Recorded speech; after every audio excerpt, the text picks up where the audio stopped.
everybody. We are talking about reflection in a post-COVID world. This is Sonia. I am Robin, and we are Bali Moms on the go.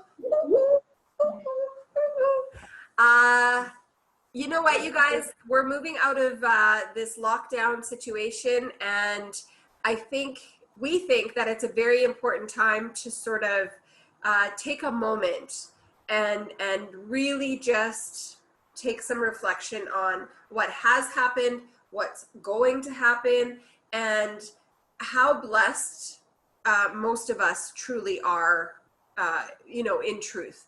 And I'll just briefly, if that's okay, Sonia, but somebody commented they were complaining, about this whole situation. And they said, how are you doing? And I said, you know what? I really cannot complain right now because my kids are healthy. I am healthy. We are financially okay. Our government here in Canada has done a very good job of taking care of the people that live here. And,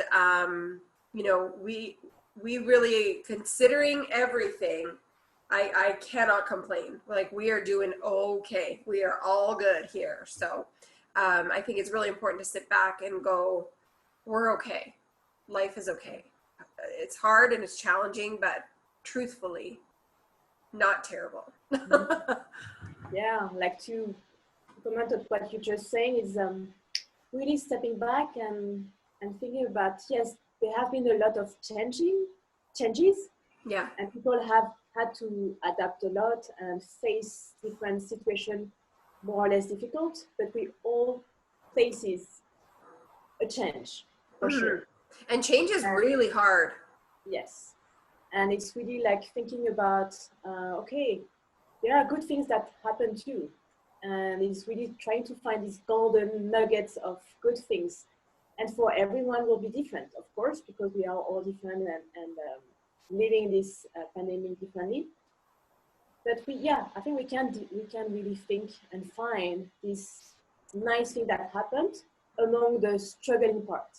Yeah. And one thing that I know Sonia and I both do is we really take the time at the beginning of the day or at the end of the day to just check in and say, this is the good that happened today. And sometimes that good is so small, on the days that are the worst, you can still find one little nugget of goodness to count, and you should count it. You should say, today was crap, but this moment, snuggle with your kid or, whatever it is, it could be the smallest thing. You got to eat at a decent hour. Like, that could be your good for the day. It's so important to actually check that off and say, there was this one good thing, so I'm okay.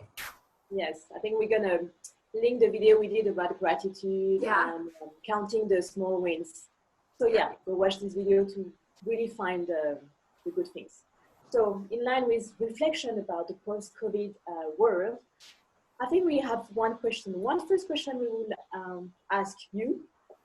What is the first thing you'll do when you'll be able to do it? Robin, what do you think? That's a really good question. I was just saying that I'm very excited to going back to being director of operations of a gym. Like, I'm really excited to go back to my job as it was before. So for me, that's my one thing that I'm really excited, looking forward to.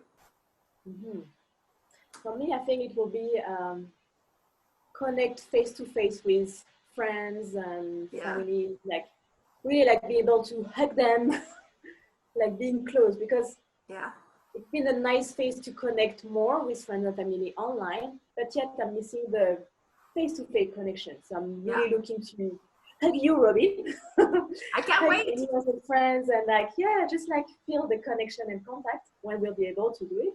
And I think that's something that I'm looking forward to. Yeah, that's a good one. So I know you have more questions for us. So yes, I do have. So with this lockdown and new changes, what habit have you changed that you had to change? That's a really tough one for me because I've sort of been I know a lot of people have been gone from like 100 to 0, but I kind of went from 100 to 150 instead. So I didn't really have time to shift or change anything thoughtfully or intentionally. It was really more just like, okay, I got to pivot this way and I got to pivot that way. So I would say that one exciting thing that happened is that I had the opportunity to run and host an online conference. So I think that that is something that we might see again because it went so well. So that might be one thing I add to my list of things. Nice. Yeah, for me, well, different things. Because I couldn't work anymore outside in my work, a different type of work, and I had to change the way I would continue doing some of the things that I was really enjoying, like teaching dance classes, and I put everything online. Yeah. And the good thing is like I was able to start my day with that instead of having to get the kid ready, go to school, and then teaching.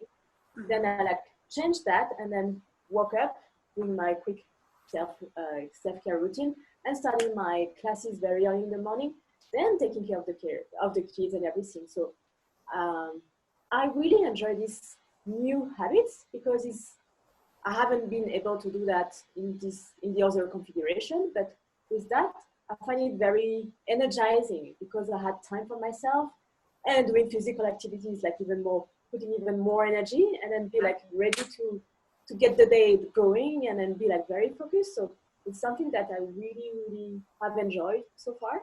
And I'm trying to find something that I can still continue that way when we're going to go back to something different, but still having maybe a few days a week, something similar to that.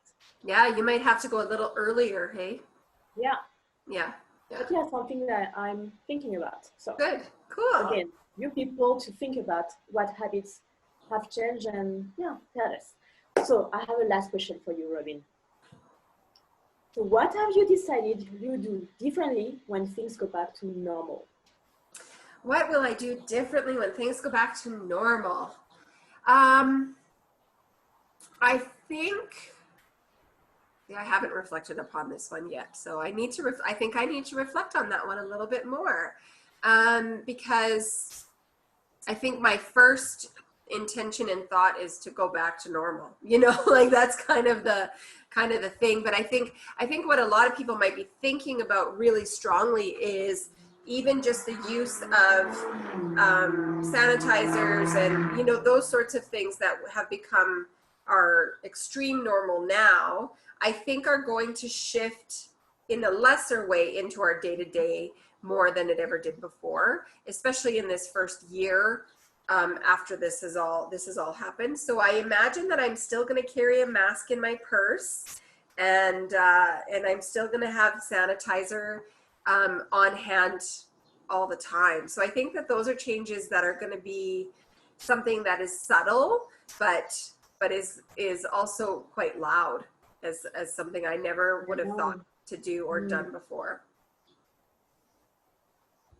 Yeah, it's true. I think for me, something like very similar to what you are sharing about new healthy habits. Even though before I was kind of like washing my hands when going home, but like even more meticulous when I go outside, what I touch, like being like very, like even more aware, like warning, like this kind of thing, which could be a bit weird though.